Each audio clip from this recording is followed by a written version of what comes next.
Well, hello there, Apple Bites. This is your Apple Bite, written at Ralph, talking to you straight from our show here that we're leading to May 10th, which is Comics in the Bronx. I gotta say it like that. You just throw an echo on it. uh, uh, uh. That's perfect. Today, what we're doing is we're talking to the artists. We're talking creating comics because I feel like we need to have this conversation. There's many people out there who are trying to do all the beautiful things and create comics, and I just love living in this world now better than when we were in the '90s, where it was just pulling teeth to make things happen. Hmm. So true. Hmm. You had to join other organizations. You didn't even have the independence. Oh I, man. I've been there. We all been there. Oh yeah. All right, so let's start this off right, and anybody can take this. What's your secret origin? What's gotten you to where we are right now? Mm, let's see. Who wants to start? Oh well. Okay. I guess I will. Okay. uh, no, no. I love comic books all my life. Since I was a kid, and the first book from my grandma, and it was a Batman comic book, and it was really amazing. Just looking at the story, and it looked like it was fun, and she would bring me comic books every weekend. So Mm, that got me into being interested in comic books. I then got interested in drawing, and I wanted to make my own comic books. And I had a friend. His name was James, and we lived in the projects, and we would hang out in the hallway, just drawing comics, mm, creating our own characters and stuff like that. And he moved on and did other stuff, and I just kept going. My parents actually, after a certain point, got me my own art table. Whoa! mm. Yeah, that was in the same room with me and my two brothers. Uh, so just imagine, like three beds Woo! and a table inside of a square, very small square room. Uh, I had to jump onto my bed and then jump into where the table was, like a cockpit. Wow! I got in that way. And I was working at night with the lights shielded, so Mm, it wouldn't wake them up. And mm. I'd be drawing, like a lot through the night. But it was that schools doing school shows at high school and stuff like that. Mm. Doing backdrops and things. I love doing that also. Oh But I yeah. really love doing comics. Went to school visual arts. Uh, had Will Eisner as one of my teachers, Wow. and had and that was great, and that was about a fantastic like maybe 2.5 years, Mm, something like that, with being with him, and and then after that it was things like oh. Comic book store, working at a comic book store, working at Barnes and Nobles for a while, being a paraprofessional at my old high school, uh, and then Wow!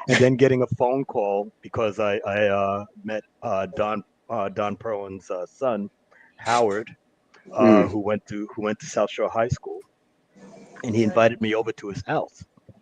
And it was just actually a few blocks away, which was absolutely amazing from the Glenwood houses in Brooklyn. Oof! So I got to show him my Marvel tryout book, inking samples with John Romita Jr. Mm. And he looked at that and he said that it looks like I show promise, because thank goodness he liked that because my penciling was horrible. So like I would go over to his house, like on a weekly basis, and then one day he called me up. This is while I was still working at South Shore, and he asked me if I was interested in doing some background work for an inker, like up in Marlboro, and I said, yeah, sure. So I ended up working over with Mike Esposito Mm, and doing stuff over Marvel Team Up. that had Wow. Spider-Man. Yeah, with Yeah. whoever was running around. And Yeah. Jim Mooney at the time was actually doing the penciling for that at the beginning, and Ron Frenz took over after a bit, and I was doing backgrounds for these guys, and that spilled off into working on the Avengers with Joe Sinnott, Mm. and then I just started working for a lot of different people. Like whatever I could get. I Yeah. quit my paraprofessional job because that was like I was doing that. I was doing the artwork during the night, and I was doing the paraprofessional stuff during the day, and I didn't get any sleep. So I, Yeah. I I finally made the decision. Yeah, I'm going to do this. This is what I wanted to do. There you go. So from there on, it was like, yeah, just craziness, and we'll meet Raiders, doing art correction work, and then being an assistant editor for the Spider-Man books with Jim Owsley, and then not wanting to do that anymore because I really wanted to do art. So then I just went off, be a freelance inker, and Mm. just went off That's from an there. origin story. That's amazing. See, It was luck. It was a lot of luck. A lot of luck. A lot of luck. That's a journey right there, man. Whew, love Yes, that. Whew. that's a journey, and it's a real one. It's funny. I can really, because sort of same. Grew up, born and raised in New York, between Manhattan and Queens, and being in a household with art was part of my growing up. Because mom was a painter, so I had that to look up to, and also comics. Comics are always my thing since I was like 6, 7 years old because of the brothers. I have older brothers, so that was always related between that, mom, and art. Comics, it was all mashed together. And then that was a big influence, the Marvel books and DC books growing up. And even though I was little, I was always into the Batman stuff and all that. But then I wasn't a good reader. I had problems reading. So I went to they recommended me to go to a tutor at Hunter College. And after school, the tutor used to tell me, read comics. That's just start learning how to read comics. And that, I guess, between everything, it just mashed together. And from that point forward, I said, I want to be a comic book artist. So I just got into it. Growing up, all the books from the 70s and 80s and the 90s and stuff. But I did try out for Marvel. I did get letters back saying, I have a raw talent. It's awesome what you do. Just keep working on stuff. But then even with DC, I did the same thing.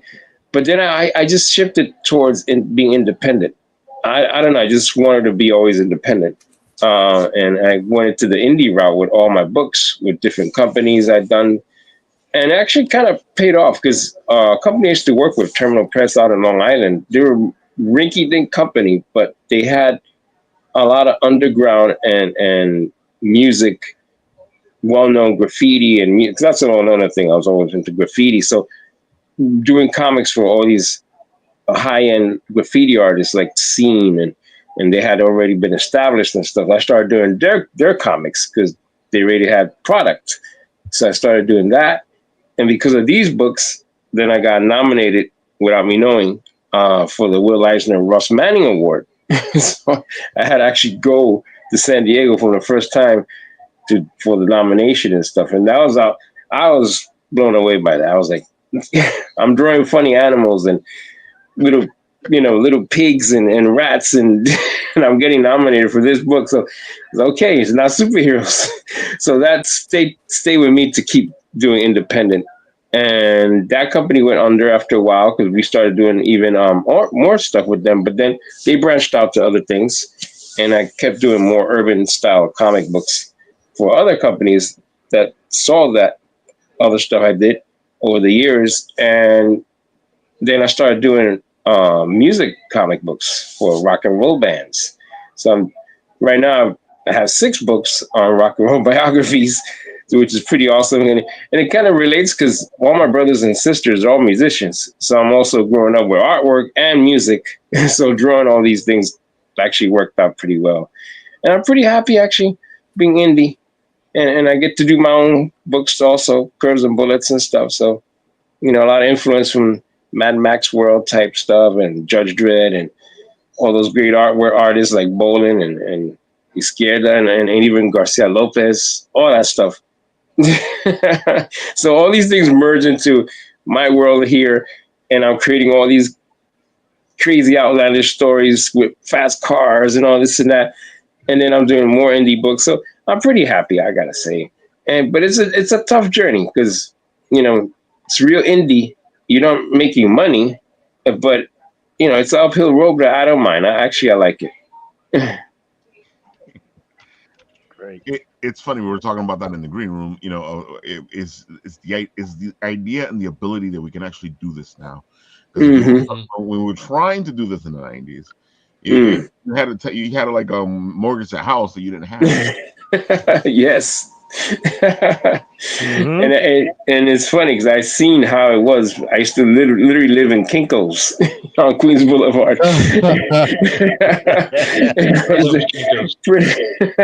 Kinko's. These actually, do you work here? Because literally people ask me that because I was always there.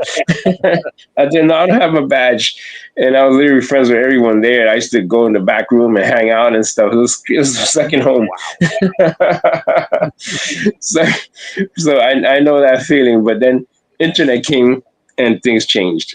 Absolutely. Yeah. Mr. Fish, go for it.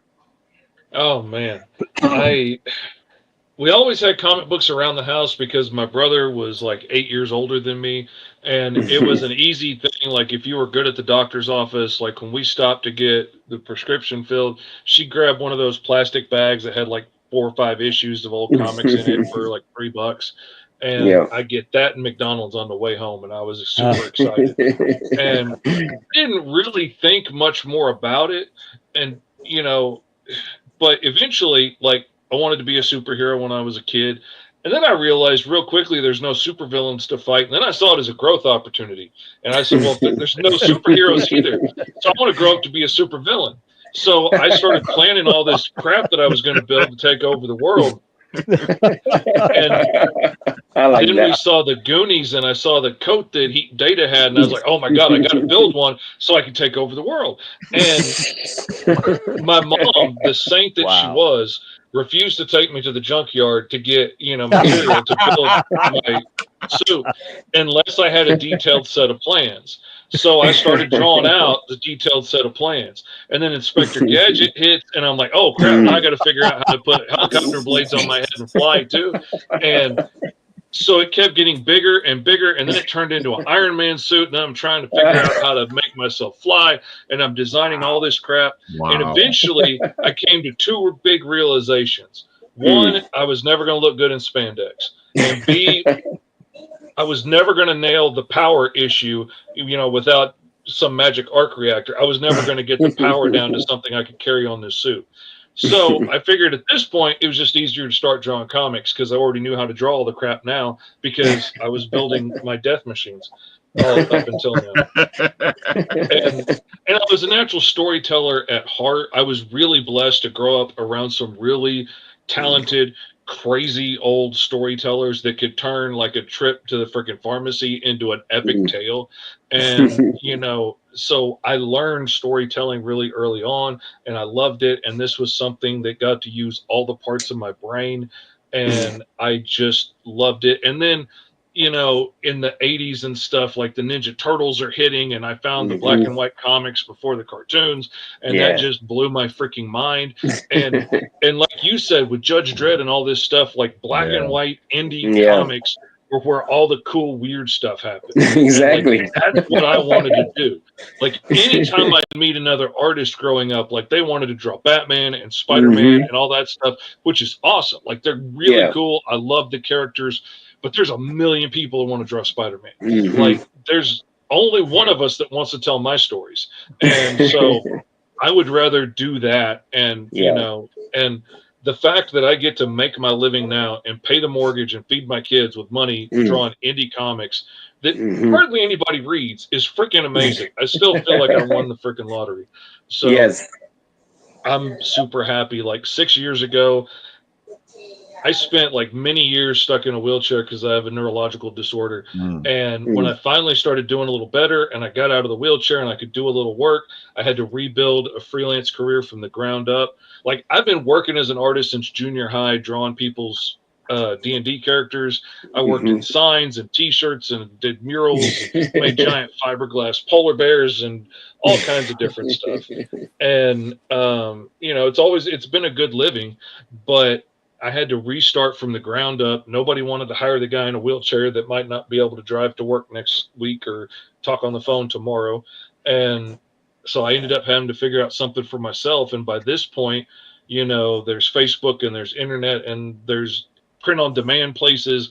And I was like, you know what? I'm going to take a swing at this comic thing again. And, you know, I got a lot of hits in the indie comic world this time around. And like, I published my own book on Kickstarter 6 years ago. And in the 6 years since, I'm right now got the Kickstarter for the 115th book I've worked on. Wow. So I'm super ecstatic. I kind of wish I had just done my own stuff, and now I'd be at least 100 issues into that. But, you know, you live and you learn. But, exactly. Hey, it's paying the bills, and that's all I can ask. That's amazing. That's awesome. I always say the journey brings us to where we are, so it's a good journey to take. Yes. Oh yeah. It's a winding road, but it works. Yeah. Osjua, secret origin. For me, I guess it might be a little bit sacrilege, but I didn't really start off interested in comics as much. I mean, I watch Batman animated series, you know, Ninja Turtles, Superman, Power Rangers, whatnot. But I didn't really get on and hands-on experience into reading comic books until I met Derek in Jury Duty. Of all places. So and I both attended the same college, and we hung out in similar clubs that occupied each other, but we didn't really talk until we had to spend 2 days in jury duty together. I was like, oh, all right. Oh, this look familiar. You look familiar. It was meant to be. As we started chatting, and it's like, oh, we have similar interests. Both, you know, both at neighboring clubs. So most of my background comes in journalism. I work in news. I've been working newspapers, photography, video since I was 16. So that's now going on 24 years. So I have a background in layout design and promotion, stuff like that. So for me, I've been working with Derek on primarily Ninja Express, but also other comics as well, for about, it's been what, close to 10 years. Wow. And yeah, I mean, mainly for me, I gained interest into reading comics and being part of, I guess, the comic experience through him. And for me, I'm technical support. I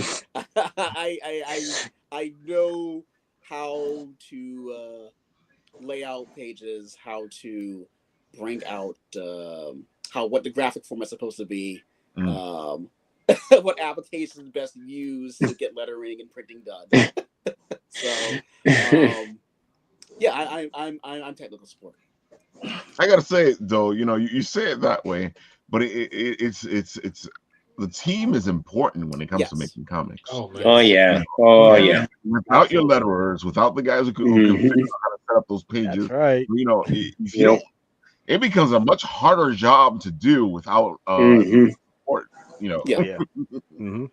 I've been lucky. I have 5 guys I've been working with for the past 12 years. That's the core I have. So they've been pretty tight. Coloring, lettering, all that stuff. So Charles, did we do your secret origin the last time? We didn't, but I'm more than happy to say it again. And I do have to say, Osjua is playing down his role in the project like 1,000%. I agree. He does everything I don't know how to do, and that is a lot.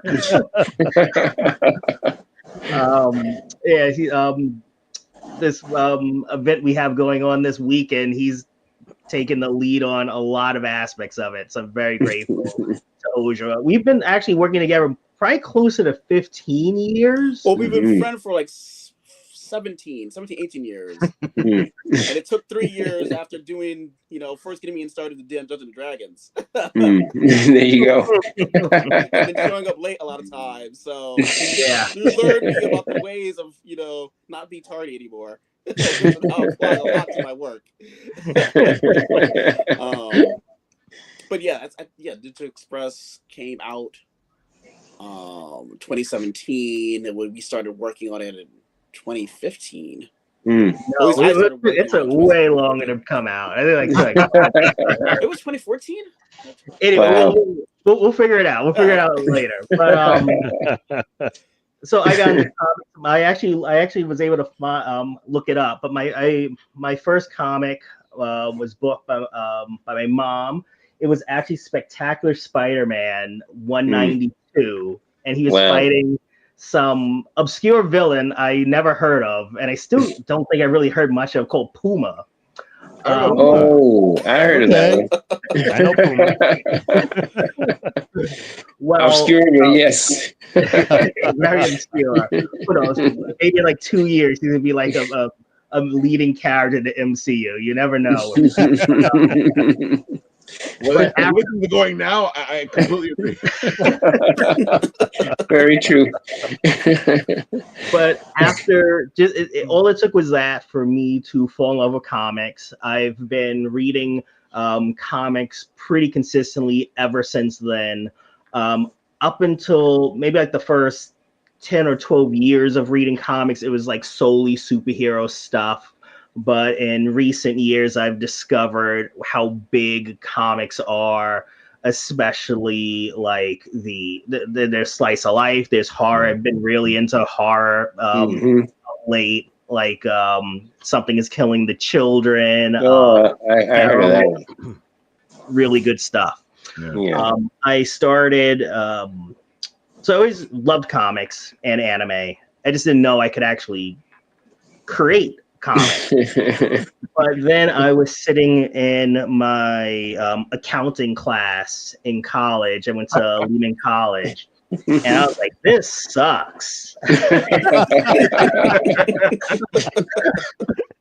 And so I just like looked at like, all right, so the next I'm gonna be working in accounting and human resources for like 40 years.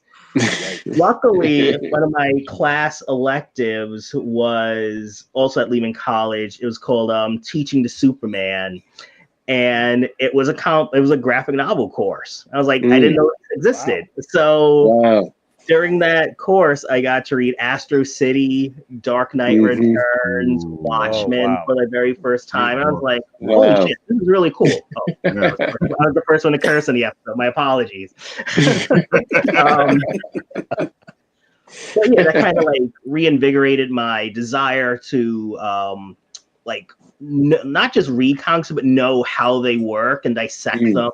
And I realized I could hopefully I could also do this myself. So after school, I actually started writing my own comics. I think the first comic book I wrote was, I forget its title, but it was very like surreal comic about a guy getting turned into a popsicle and fighting. I'm not going to go into that. I was working with this trade collective at the time called Pronto Comics, and that was a story in the Blackout comic. It was like most of their books were like anthology books. But after that, I working on Ninja Express and most recently, I've worked on a book called Cuba Crusaders. That's also an anthology series, but it's about superheroes. Being a superhero is a 9-to-5 job. So it's like what happens when you clock out for the day and a villain attacks. Do you get overtime? What's happening? So it's kind of like I'm not getting overtime for this. There you go. it's kind of like Avengers meets The Office.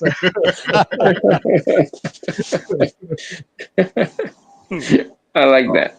I want in on that. Yeah, I need to look for that one.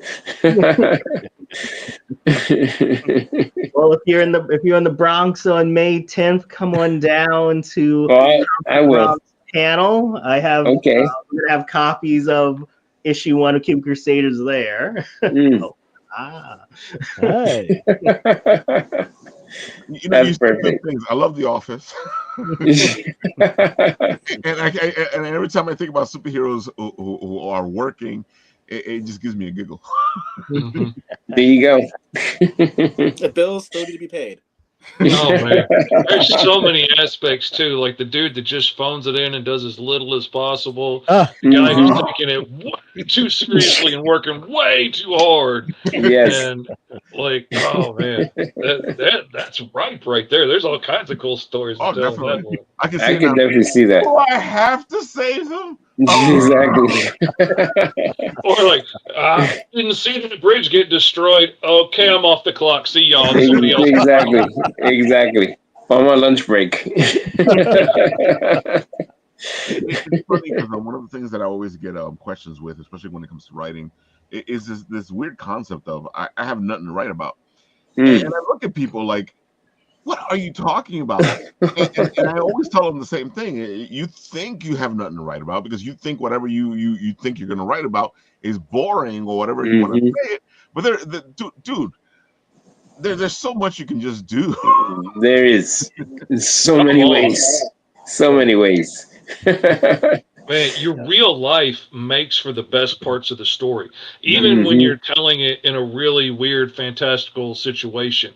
Like in my book, Alice Lost in Wonderland, like Alice is a bounty hunter in this interdimensional rift. Like it seems all crazy and fantastical, and all the creatures are all aliens and robots and monsters from other dimensions and stuff. But really, at its core, the story is about like my life as a dad and like trying not to make the mistakes your parents made and making all new mistakes, and your kids could still grow up and hate you. And like, it's about generational trauma. It's about all that stuff. It's about adopting kids. And, you know, it's about all of that stuff that I've been through. That's what the real meat of the story is about. The whole multiversal time travel stuff is fun. But like, if you don't have an interesting core in there of that drama, then you know you don't have anything really. Yeah, makes sense.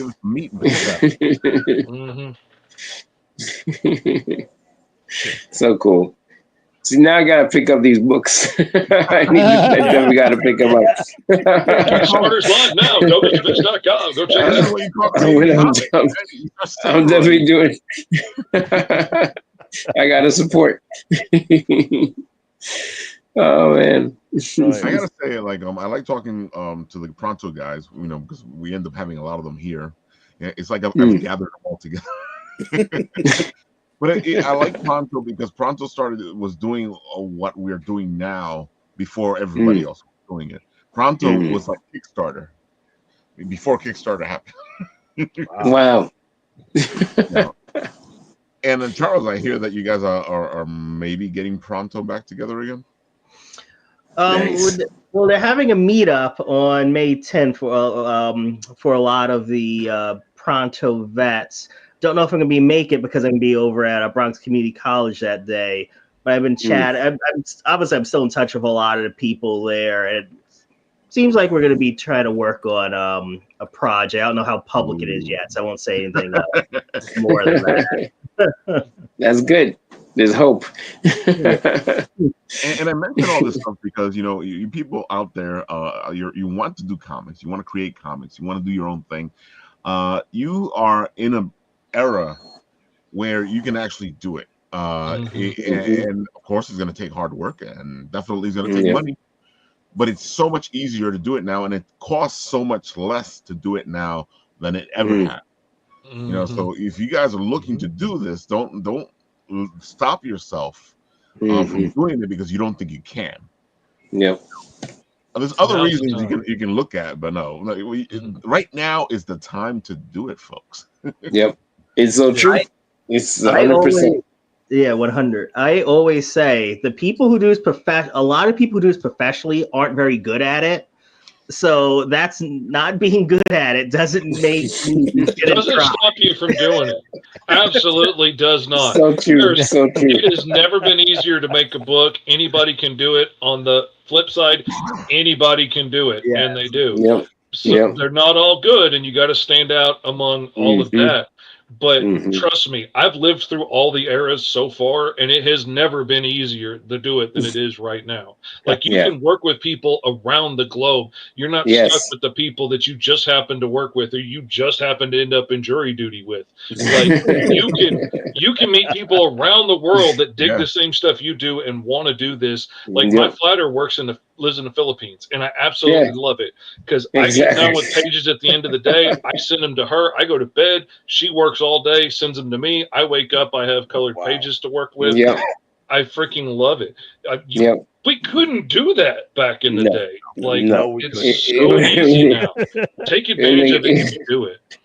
It would have been so hectic trying to find one guy. So imagine a team. I didn't even have any of that. It was like Marvel and DC. They were doing that.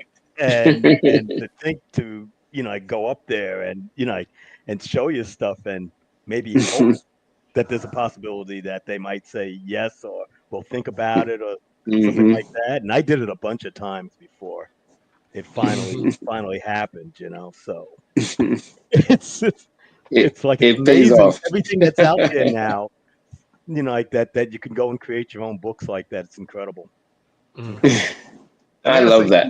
You also you went into the grind. You didn't take no for an answer. And you jumped at whatever job you got to take. You bet. Yeah. You bet. Yeah. You're kidding. You get your foot in that door, man. And you just keep pushing.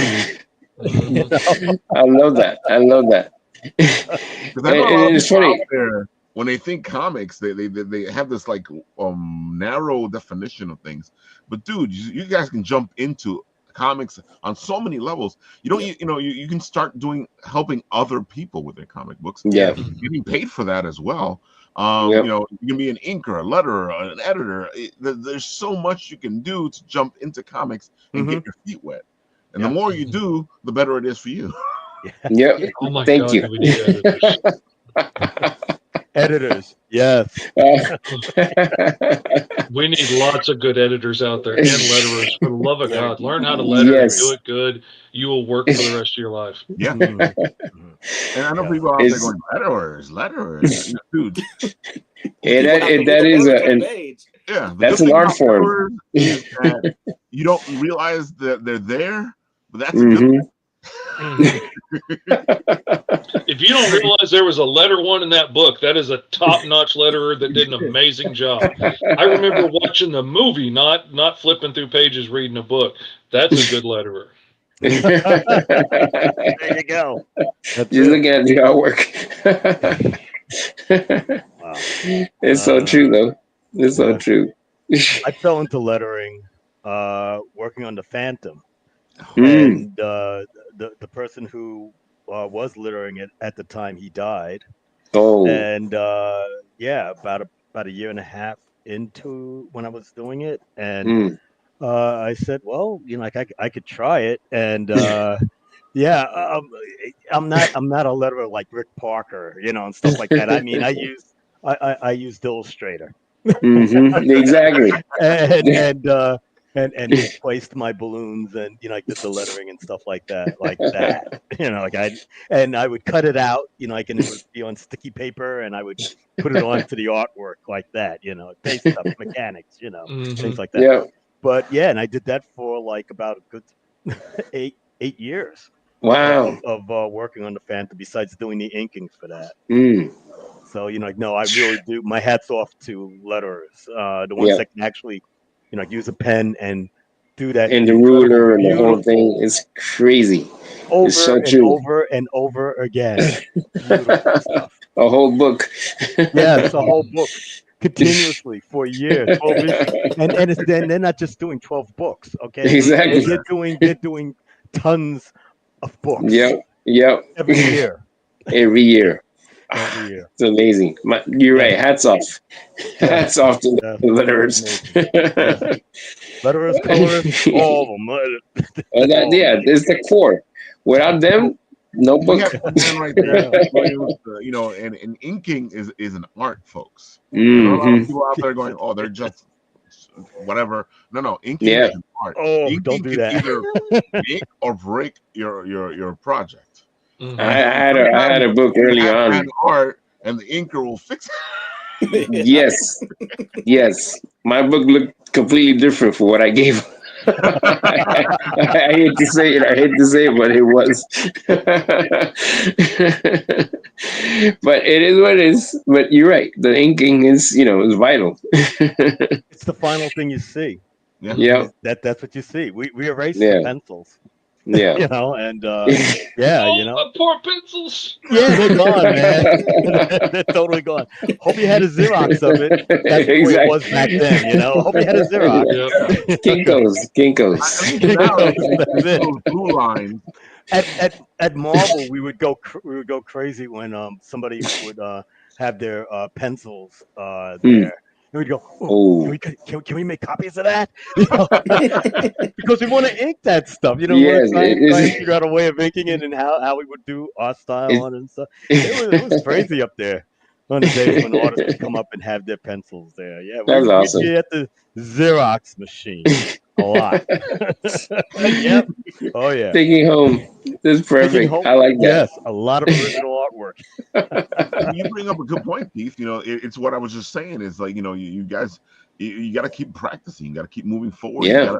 If you have a friend who does great stuff, hey, can I get a copy of some of your pencils? Yes. Yes. Yes. It is funny.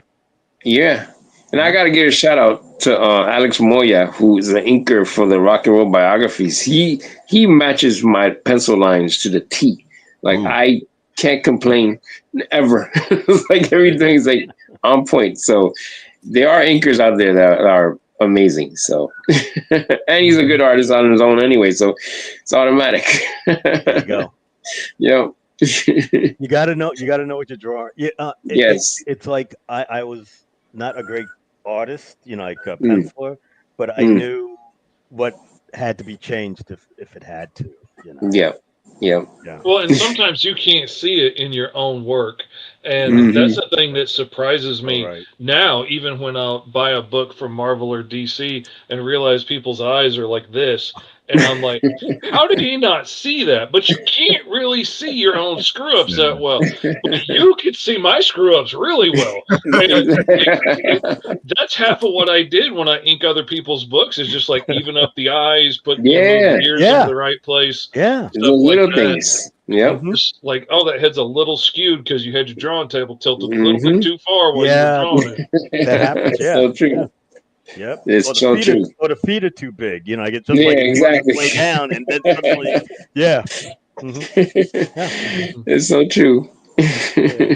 Fish, you do all your own stuff at times, right? You'll be your own inker, letterer, all that. On my books, I do everything but edit it. Yeah, how do you just said? How do you get it done? It's a trick I picked up from a buddy of mine when I was working on a sculpture, and I was sculpting this tiger head, and I couldn't figure out what was wrong with it, but something was bugging me. And he asked me, "Have you mirrored it?" And I was like, "What the hell are you talking about?" And he's like, "Well, in his sculpture class in college, where I was self-taught, they taught him to look at it in a mirror, and all of a sudden, every mistake you made is real obvious." So I put this thing in a mirror, and all of a sudden, I realized one eye was down here and one ear was up over here. And once I fixed that, he looked freaking amazing. Wow! ever since I've taken like all of my hand-drawn pages back in the day, I would put them on the glass front door with the sun behind it to see what it looked like in reverse, and then like fix things. And now that I work digitally primarily, I'll pencil it one way and then I'll flip the whole page and I'll ink it in reverse. And then when I flip it back to color it, if there's anything still that looks a little off, I can tweak it in the inks then. But usually I caught all those wonky eyes and the skewed heads and stuff when I flipped it to ink it. And sometimes I'll even like flip it to do another pass on the faces and then flip it back to ink it. And by then everything gets real tight. So that has helped a lot. I'm going to try that mirror thing. I'm telling you, man. I'm going to try that. Yeah. It hurts your feelings, but you'll get a lot better a lot quicker. Exactly. I know. I like that. Wow. You see, I just learned something new today. Always share some of that wisdom, you know? You don't get all these gray hairs for nothing. Oh, yeah. And that's the other thing, you know, I feel like a lot of people think once they get somewhere, they get somewhere. If you think like that, you're just going to stall yourself and you're going to pull yourself and you're going to get stuck somewhere. Yep. You know, you're constantly moving forward. You're constantly becoming something else. Yeah. And the thing is to constantly keep working at it. Oh, man. Yes. Oh, man. Like I've recently just completely redone the way I draw faces. And like I was pretty good at drawing faces. Like I was really comfortable with it. You give me a piece of paper and pencil, I'm gonna knock out a face, no problem. Like I didn't have a problem with it, but I've just gone back and redid everything because I learned some cool lessons from somebody else, and I was like, "That's brilliant." And now I go way back further to the old school drawing the anatomy under the face and stuff than I used to do, and I'm really a lot happier with my expressions and stuff now than I was because, you know, the base is all stronger now than it had been. And you're never too old to pick up something new and learn, man. Gotta be learning. Gotta be growing. Yeah. Constantly. That's so true. Evolving. Yep. Yep. Never settle. Never settle. One way to get better is to keep doing it. Yes. There you go. Right. Yes. Oh yeah. I have never understood that concept where you just stop, and I see a couple of writers and artists and I see it and I'm like, but why did you were going somewhere? Stop there. Why didn't you keep going? You could have. It was easy. Exactly. That's one of the things I like about having had a rough go of things at times. And I've been blessed with some friends that will be brutally honest. And it is absolutely no good when you're surrounded by yes men. They're like, oh man, you're so cool. You're so awesome. I've had some of those people in my orbit and I'm like, dude, I'm absolutely nobody. I don't need you kissing my butt. But like having people that will be like, yeah, that's good, but it could be better. Like that's what you really need in your orbit to help push you to get better and be like, you know what, that's pretty good. But if you tried this, it might be better. And you know, maybe it pisses me off for a second, but I'm gonna thank you when you figure out you're right down the road. My son and my wife. The two of them? There you go. Oh my God! Oh good Lord! It's like I film them, and you know, sometimes they go, "Oh, looks great," but then there's other times when they would like stop, quiet, and my wife would be like trying to look at it like this, and you know, I go, "Oh, turning it around." Yeah, there's something wrong. There's something, and I said, "Just say it, you know." And then, it does kind of get me. You know, I can, well, you know, like I did this because of it, but then I start to think about it. And it's back to the drawing board. Seriously.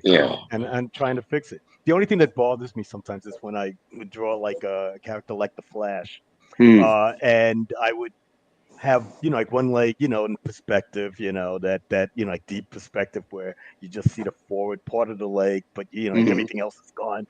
Well, my wife's a doctor, and she thinks that when I do things like that, that is an amputee kind of thing, you know. And she gets kind of, you know, cringed at that. You know, it says, shouldn't you just like put a little bit of his foot out there, you know, like behind that leg, you know, just to see Somewhere. the Just leg, like a what is deformed there? little foot on I the said- end of I his said, nub instead of. yeah. I'm like going, no, Carmine Infantino does it that way. Exactly. Gil Kane Exactly. does it that way. I Yeah. you know, but Many. Yeah, those. hey guys, as comic artists, if you could go back in time to create your comics, what Hmm. time would it be? What year and why? Mm. God. Mm.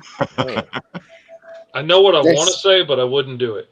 Like I want to say I would go back 30 years ago when I tried to first self-publish the story Mhm. that's now Alice Lost in Wonderland, Mm. and like tell myself how to fix it and do it. Huh. The problem is 30 years ago I was like 20 years old and I was trying to show Mhm. everybody how grown up I was. So I made that ashcan comic as filthy and disgusting and vulgar and violent and obscene as I possibly could to show that I was an adult now. Yes. And it took a few more years of growing up to realize that's not the way adults talk. But you know, I was really trying to flex my muscles at the time, and I'm really glad there's only one issue of that lost in the wild somewhere, There you go. not 1,000 of them. But what I really wish I could do, if I could change anything, would be go back 6 years and when I published my very first book, just have the balls to make it this and start this story and go from there. Because then instead of being like this is my 16th issue 2 is my 16th book of my own in 6 years. I Wow. could be 16 books into one series instead of 16 books into 5 series. Or I could be 115 books into one series instead of, you know, dozens of series from other creators. So I wish I'd been brave enough to just do my own thing. But, you know, I didn't have the guts. So I took the easy way out. And, I will say I'm kind of down that road also. I work with a lot of small companies. I always want to do my own book. And then I guess it kind of worked because working with these small companies, it helped me say, you know what, if they could do that, I can also. So I just branched off and eventually when they stopped making their books, you know, several reasons, I said, well, this is my opportunity. So I started around 2010, 2011 to just start drawing my own story with my friend Keith, who co-wrote a lot of the stories with me, and my other friend Carlos. So this little world we created, and it's all related to what we like from the past anyway, from the 80s and cartoons and comics. We kind of merged all that. But it made it easier because I kind of already knew what avenue to take, who to bring, what to use and stuff. So I can say that in like 15 years. 15 years journey hasn't been that bad on my own. Yeah. That's a great question. I think I would start at relatively the same time as I did. I think I just make different choices. My first comic, Ninja Express, when I planned it out to be this massive epic, hundreds of chapter long story. Can't imagine. Couldn't happen. Gigantic graphic novels. Exactly. like 20 something volume kind of thing. I think it is for anyone who's at the starting point. Start small, one shot, mini series. It's good to have a lot of finished books in your library, your portfolio, than to have just one epic that might never get finished. Yeah, so that's true. Okay, we need to take a second right there, and everybody watching this video needs to pay attention. I know you think his advice is like, well, that's good advice, but it's not for me.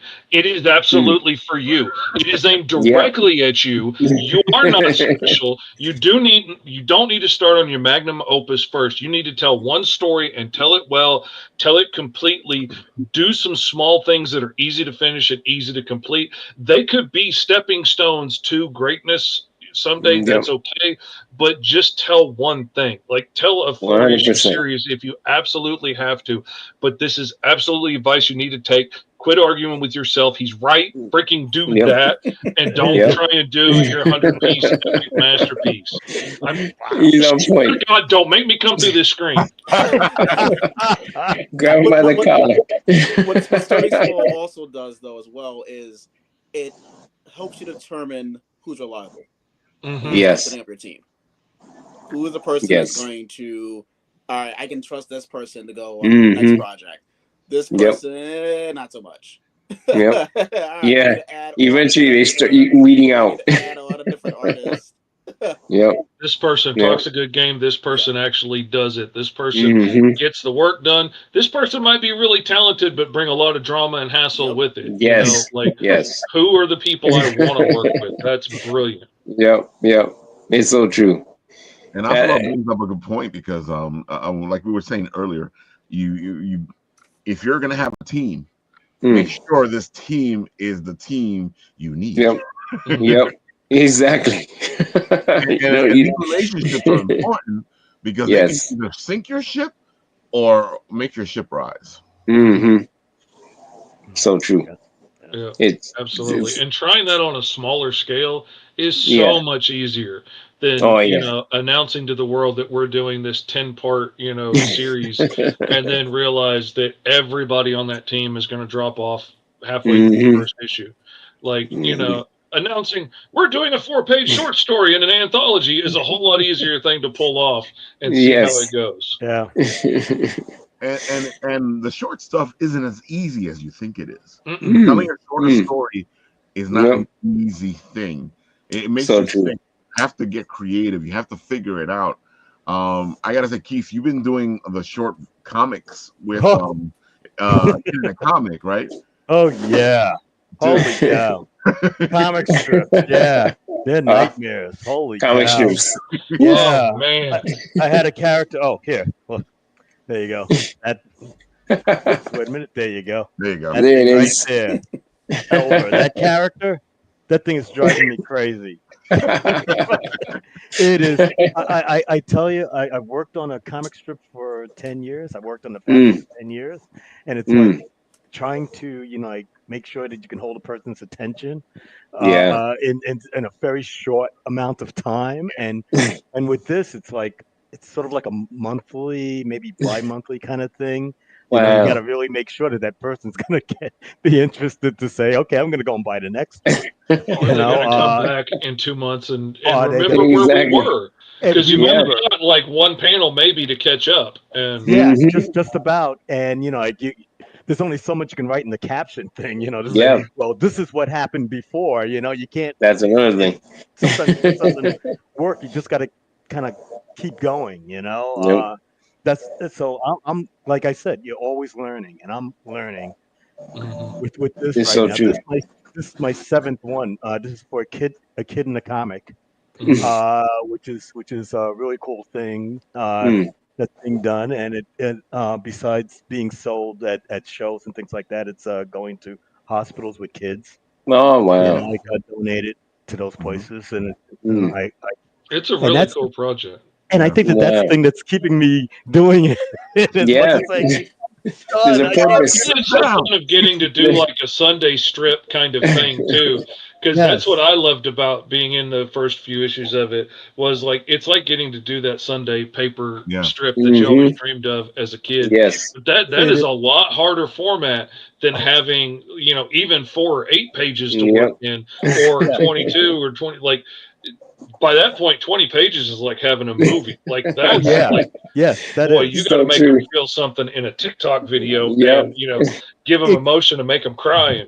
Exactly, because this was, like I said, this was supposed to be a graphic novel, so I had to like cut and squeeze, and it was like a lot of stuff I had to throw out, and you know, like I said, okay, I'll do the backstory sometime later if I'm still on it, you know. But it's like I had to like plop her right in the middle of something happening, you know, and just go from there. And it's sort of like they. And it's true. They kind of like feel like they do have a life of their own. kind of changed my story. You know, again, I'm saying, okay, I could work with this, you know, and try and, you know, like deal with not doing too many backgrounds and all the other stuff that you would usually Nice and do in a clean. regular comic book. You gotta do like guerrilla warfare kind of comics, you know. And it's being Trim, printed trim. on newsprint, so that's a whole nother challenge. And Yeah. There you Yeah. go. Yes, yes. You know, so yeah. But still, I find it's a new thing for me to Oh, do. man. You know, besides So just much inking fun. it, I'm doing the penciling, the inking, and the lettering on this. Yep. So, Wow. and I have Glenn Whitmore doing the coloring. Oh. It's really nice of Glenn. Thank you, Glenn. Mhm. Thank God, Glenn. Thank you. I got it's another book I gotta support now.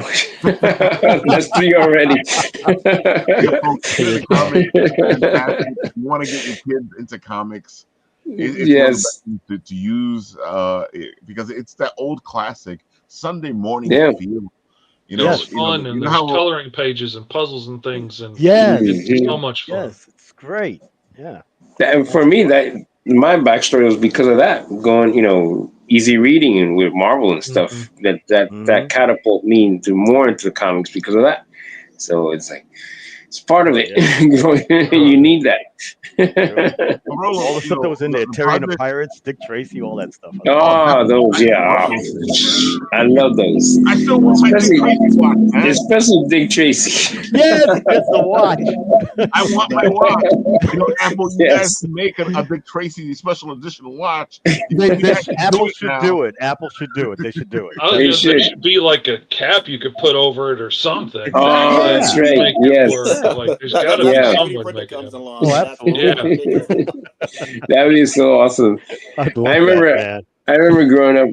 I forgot where it was. I think I was in Canada, of all places. I was probably like 10, 11, and some store or something. I was with my mom, and I see they were selling the Dick Tracy watch, but it was a radio, AM, FM radio. I remember that one. Yeah, I think you've seen that, and you could connect the little headphones thing, like a little plug, but it had the official Dick Tracy look. And I was like, I want it, but it was expensive back then. It's like £4 too with the electronics. Yes, it was thick. Battery. Yeah, a little heavy. Yeah, it was a heavy, thick, whatever that was, but it looked just like it. that's so cool. Ender says, as comic creators, you all have multiple talents: artists, colorists, story writers, and marketers, advertisers. Which of these talents would you say is the hardest to manage and to keep improving upon? Whoa. Marketing. Yeah, marketing. Advertising. Exact same thing. Marketing. I'm really good at what I'm good at, and I suck at what I suck at. Yeah, I struggle with that part. You need to promote and this and that. I was like, Yeah. The Emotion. is the hardest part of any creative. Yeah. Mm-hmm. Because it's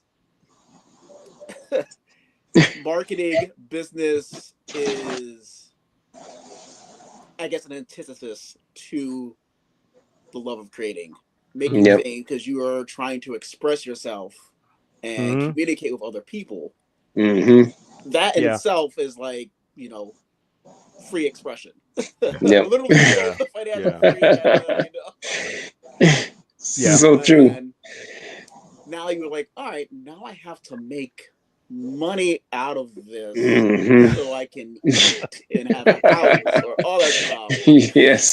And make something that will sell, and it's a balancing act. It's a balancing act, and the art doesn't necessarily want to do that. It's just, I just want to exist. Yeah, exactly. So, like, I have to put you in a box and package you and put stuff around you, wrapping around you, making a someone else. And then I have to set up the funnel for which that other people are going to purchase you. That too. That's another thing. That is the hardest part. I mean, that's when you outsource, honestly. Yeah. That's why I start thinking I need an assistant. Like, you enjoy creating, I'll enjoy Thank the you. marketing Yes. and the business aspect. See, that's it though. You do that. Writing a book is easy for me. Writing the blurb to like Mhm. sell the book on the page, Yeah. I would rather pull my eyelids off than have to write that thing.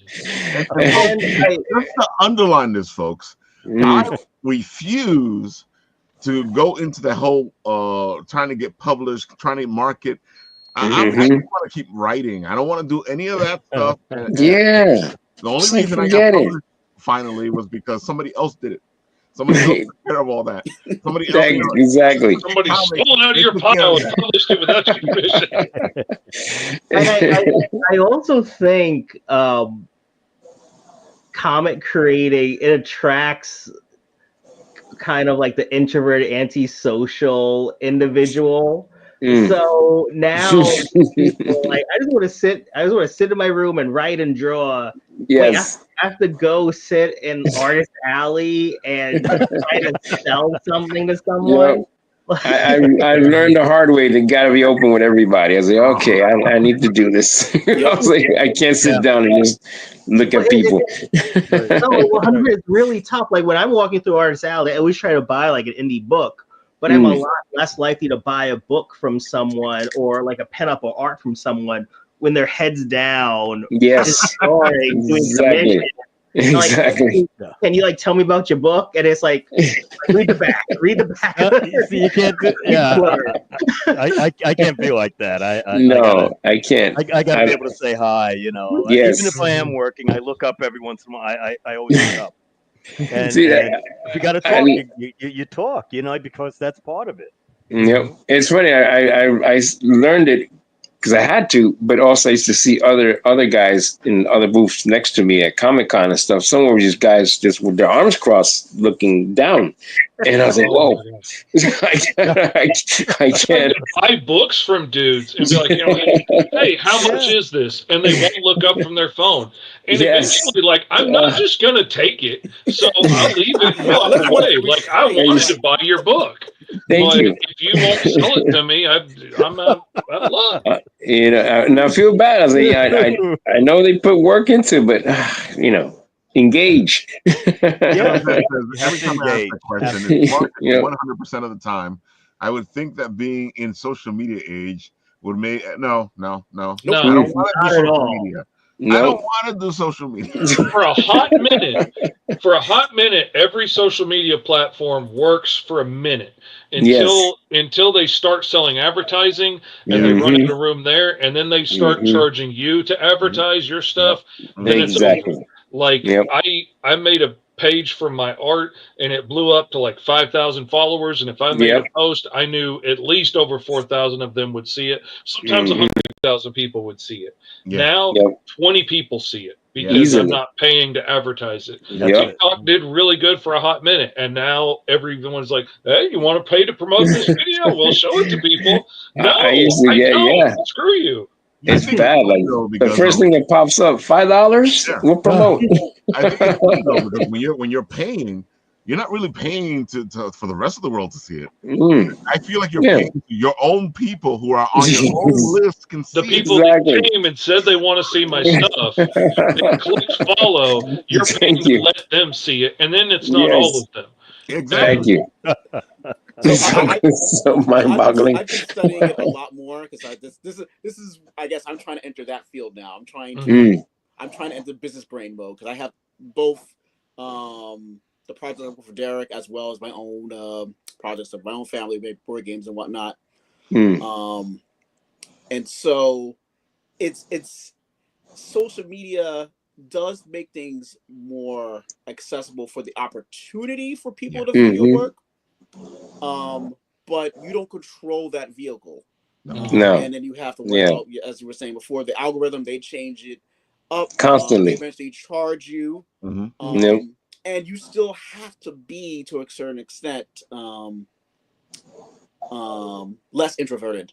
You have to put yourself out there. You have to schedule consistency in terms of all right, I need to make about 3 posts a week. All right, now I need to up that post. I have to engage with other people in that similar interest communicate on their post so they can. That's reply time back I to could be mine. making pages, but you got to Thank do you. it. Exactly. Thank you.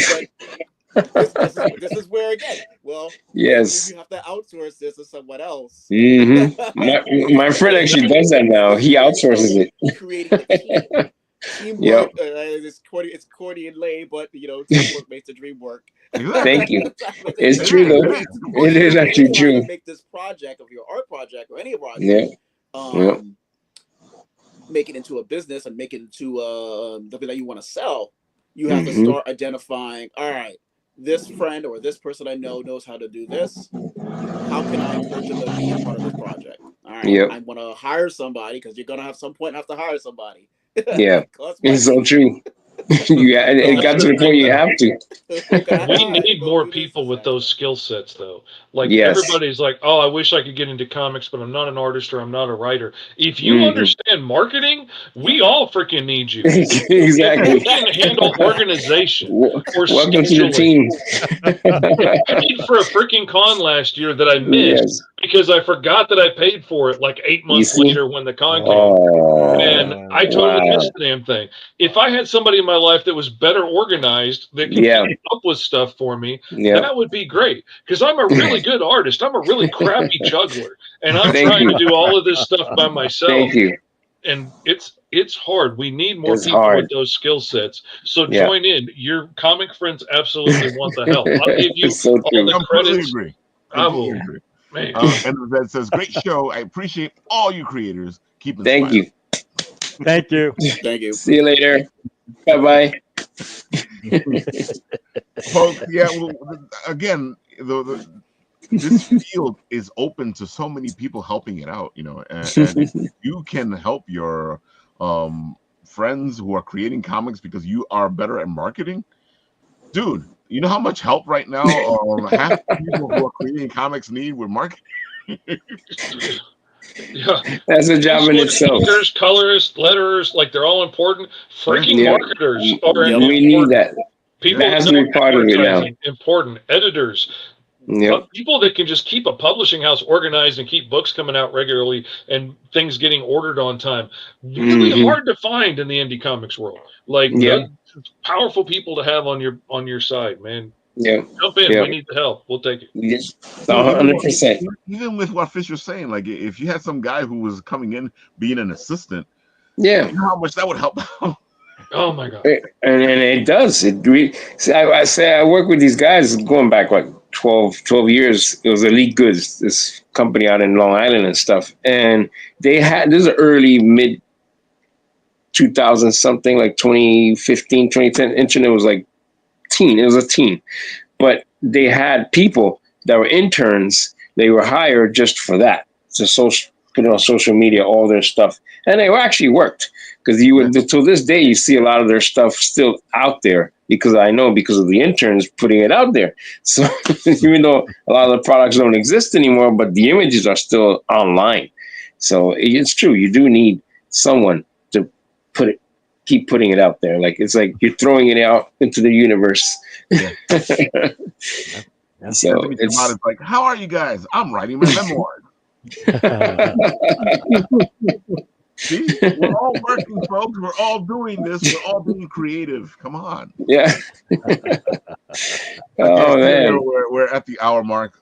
So we'll start with Mr. Fish. Tell the people all the good stuff. I'll put up the Kickstarter while you do it.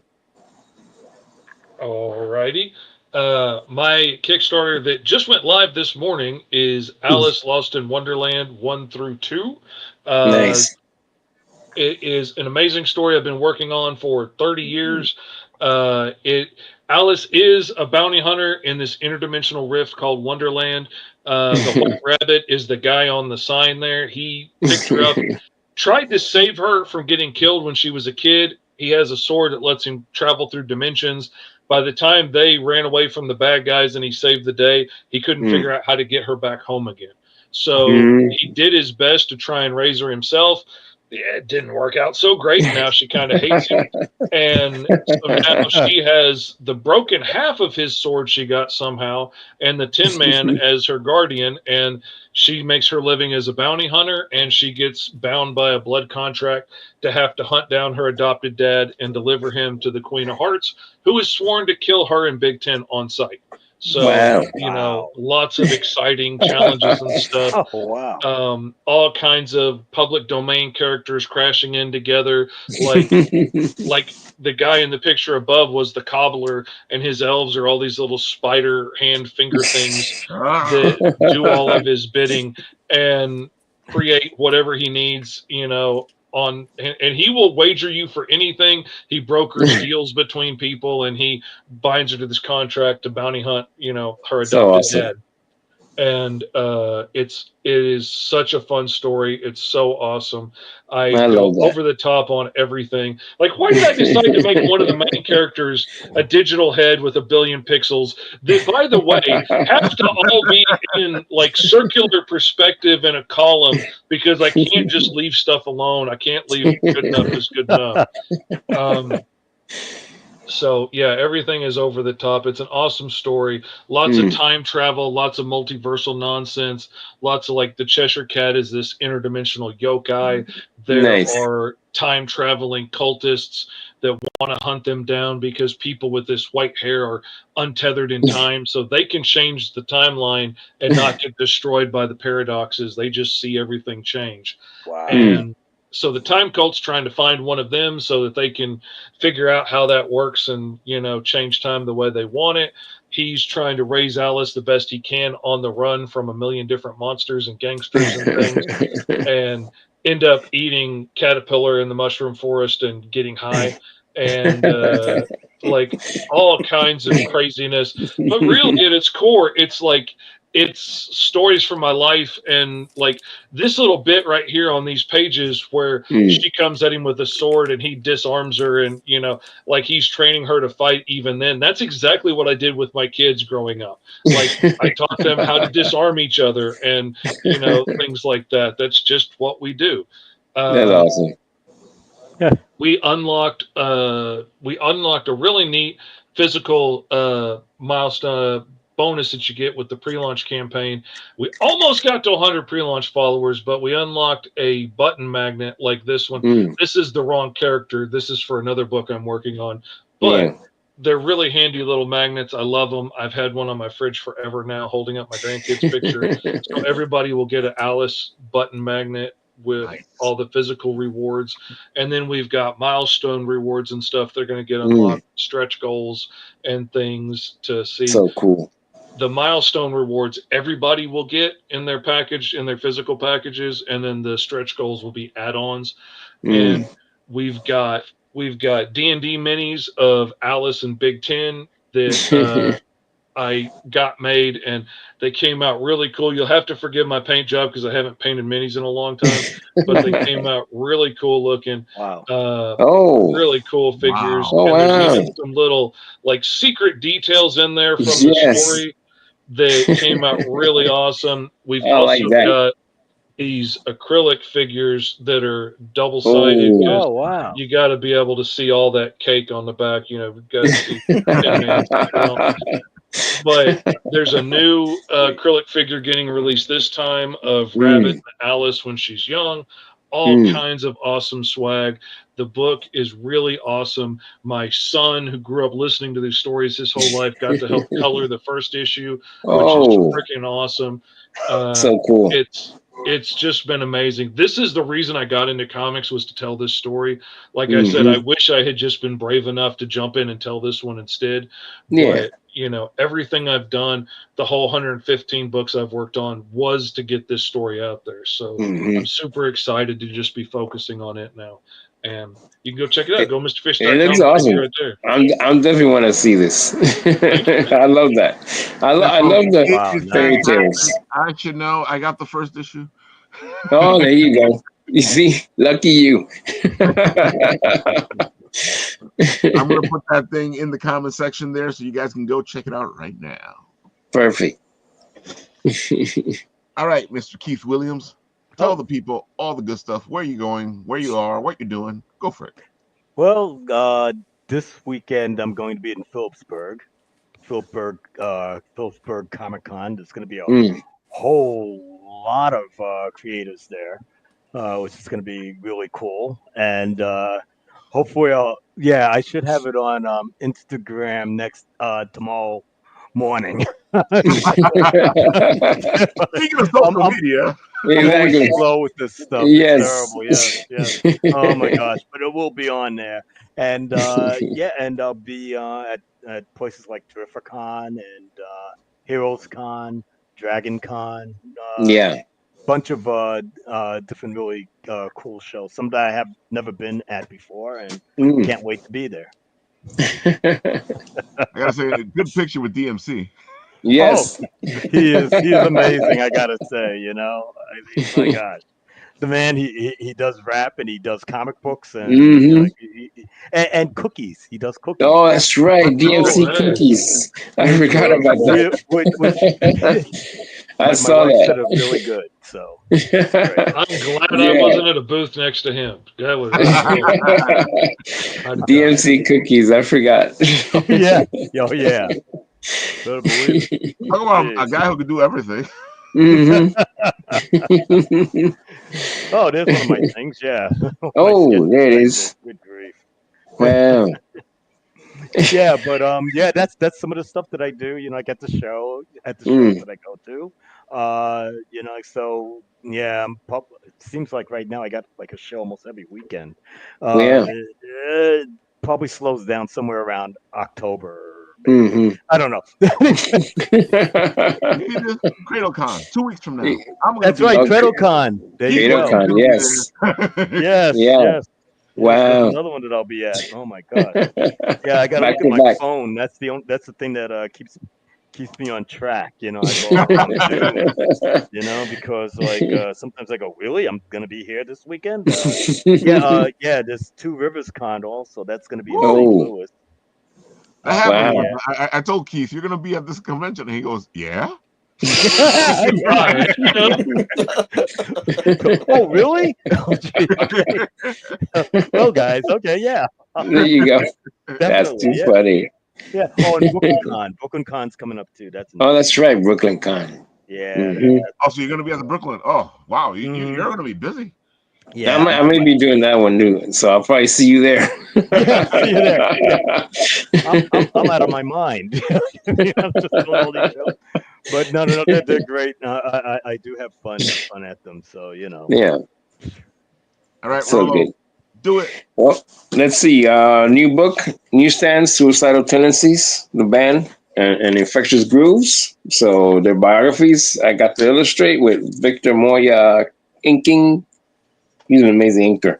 So I have that and Tool, actually, the band Tool in full color. Oh, that's So right. those two books, if you go to Midtown or any comic shop, just ask for them and you get to see them in full color, and they're out there. And I'm actually working on one for Food Stamps, which is like an indie hip hop kung fu comic book. Yeah.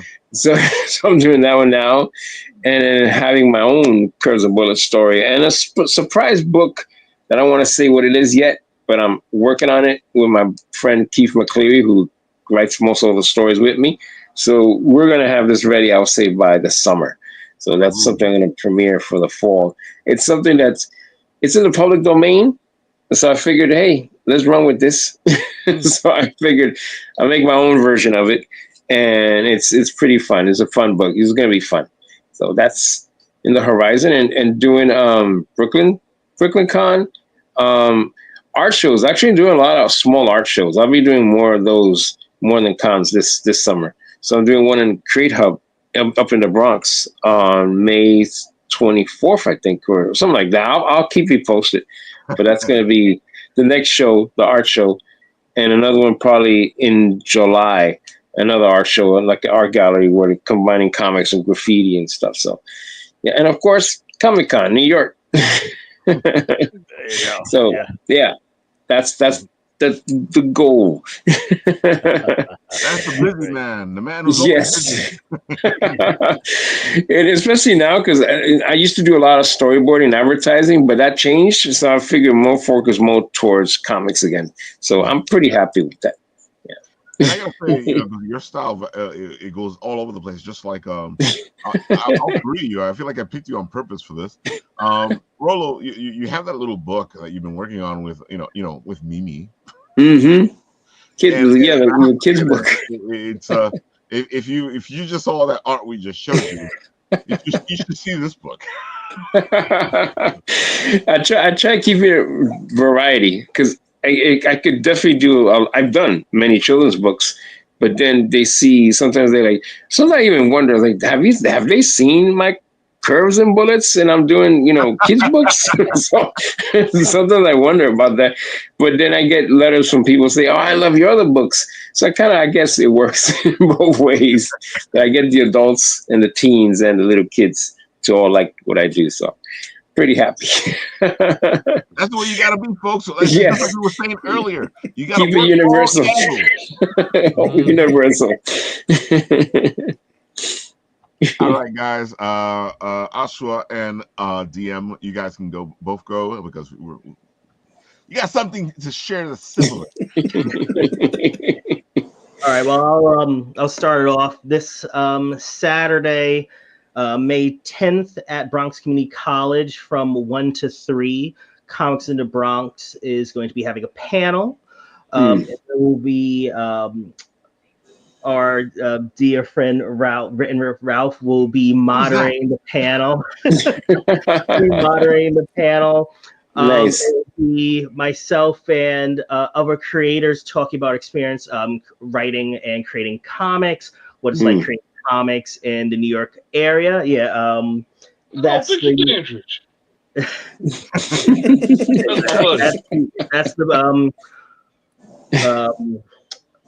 what do you call it? The lineup. Yeah, that's the lineup right there. Some heavy hitters in the comic industry right there. Nice. We'll also have a lot of our books to sell, including Cuban Crusaders issue 1, as well as the 3rd volume of Ninja Express. Wow. So if you can't make it down to Bronx Community College, we'll also be streaming it on our YouTube channel. You could also follow Comics in the Bronx on social media at Comics in the Bronx. Yeah, I'm definitely doing that. That's on Instagram, Facebook, and YouTube. Yep. Nice. I gotta say, man, you did a good job, Osjua, in making sure that all the locations had Comics in the Bronx. I was like, ooh, tag here. That's from years of learning those aspects. Now I was like, all right, we try to build consistency, get that branded gun. It's perfect. Gotta snatch it up before someone else does. Yeah, exactly.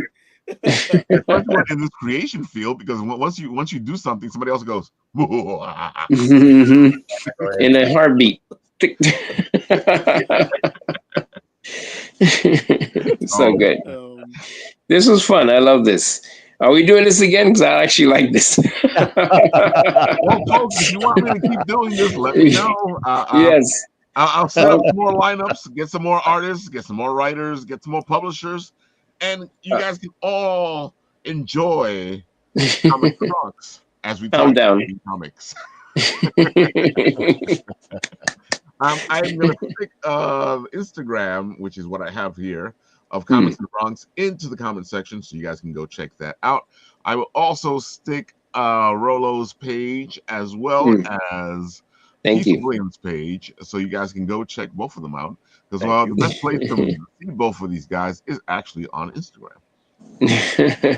Thank you. Let's see. Here's the last one, and everybody got a chance to be in the comment section. Perfect. Well, if you don't mind, I want to add one more. Go for it. So I was at White Plains Comic Fest this past weekend. Wow. In addition to making comics or helping out make comics, I also make board games. So That's actually really cool. we make board games. Our Instagram handle is at Amura, AMURA, Unlimited. We have several board games that we make. Our most upcoming and most popular one is called Kachunda. It's There it is. 4-player chess-inspired battle royale Wow. board game in which all the pieces are pawns, but with the roll of the dice, they give the ability of a knight, bishop, rook, or king. And it's a it's a battle royale. I love that. Elimination game. We're not worried about checkmate or trying to always make the right moves. It's strategy and luck combined. Nice, really So, nice. yeah, my dad has been making board games for years, and I'm bringing a lot of the stuff I learned from working with Derek and making comics into now the business side of trying to push out board games. So yeah, everything's I love that in some way, in some form. See, That's awesome. Oh man, did you, Rob? Did you put the link? I want to go check out. All right, I'm gonna do that. Comment section. I'm just that good. Yeah. And now I want to see everything I heard today. I need to see it now. And folks, I hope you are just like Rolo, and you need to see it, and you need to check it out, because you should be checking out all this beautiful stuff from the indie guys. Yeah, you know, I know you love the Marvel, I know you love the DC, but you need to check out the indie guys, because the indie guys is where it's at. Yeah, we're the rice and beans. I like that. All right, folks, with that, I will say this is Written with Ralph signing off from Comix in the Bronx. Well, at least until Saturday. So be there Saturday, Bronx Community College, and have more fun and ask more questions. And if you do like this, let us know, and we'll bring it to you more often. Perfect. All right, guys. Thank you.